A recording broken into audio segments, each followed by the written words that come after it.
Makinika tu kwa hili, utanielewa. Unakuta mdada anaficha boyfriend wake, lakini anaonyesha mwili wake. Ndiyo, upendo ni siri, ila mapenzi ni hadharani. Karibu kwenye kanuni za mitaani. Sijui kama umeshawahi kugundua kitu hiki. Mwanaume wake haonekani popote, lakini maumbile yake yako wazi kila mahali, 4K, Ultra HD, kila mtu anaona.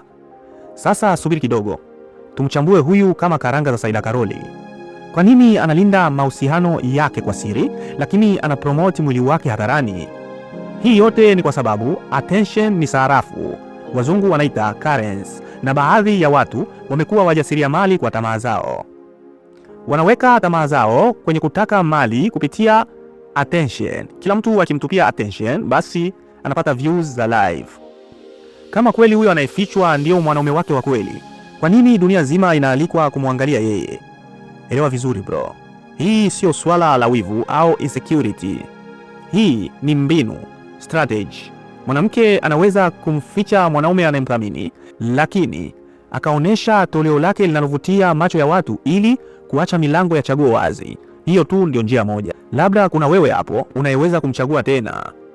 Vipofu kwenye mapenzi ni wanaume tu, maana hao ndio ambao huwakilisha ile neno ya sioni sisikii, siku zinakwenda singoki kisiki Harmonize. Lakini wanawake huona na uisikia nje balaa, tena hujipanga vizuri kungoka. Ukweli mkali mara nyingi huwa hivyo. Na kabla hujapandwa na hisia, vuta pumzi kwanza. Sio kila mwanamke yuko hivyo, lakini mifumo, patterns, huwa haisemi uongo. Mitandao ya kijamii imegeuza uthibitisho wa watu kuwa soko. Likes kuwa nguvu, comment ni mafuta ya ego, DM ndio mipango ya akiba ya wanawake. Ndiyo, utasema dunia inaendelea kweli. Mbona mimi sioni kinachoendelea zaidi ya uharibifu wa watu? Watu wanaoharibika mioyo ni wengi zaidi kuliko wanaotajirika. Unaweza kumuona mtu ukafikiri ni kujiamini tu, kumbe wakati mwingine kinachomfanya hivyo ni insurance yake.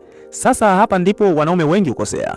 Wanaume wengi hufurahia kuwa kwenye mahusiano ya private. Wakiwa kwenye mahusiano hayo, wanahisi wao ni watu maalum. Lakini wakati huo huo, yeye anaweka mwili wake hadharani, lakini anakuficha wewe. Tafsiri yake ni hii hapa.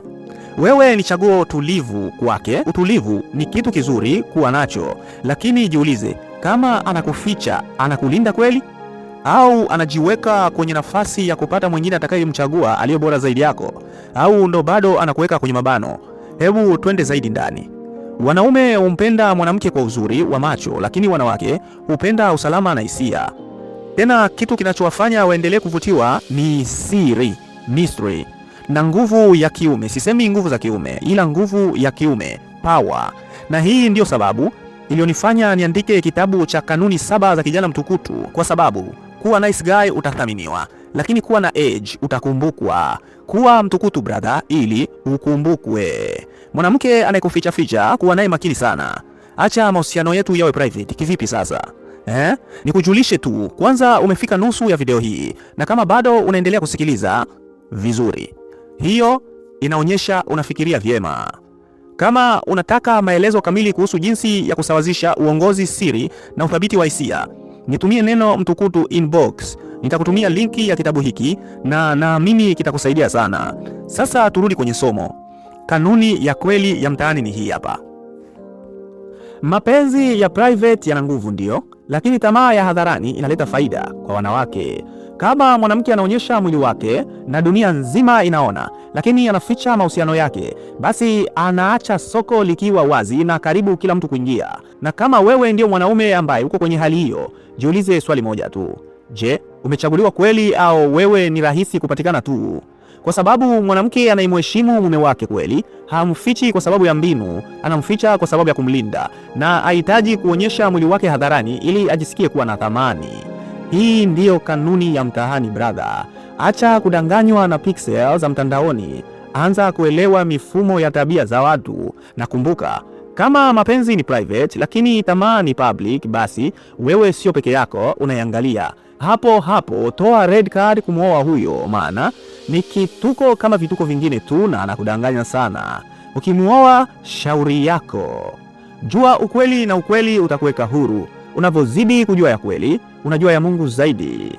Sio mwingine, ni wako mwalimu Kelvin Ndume. Amin.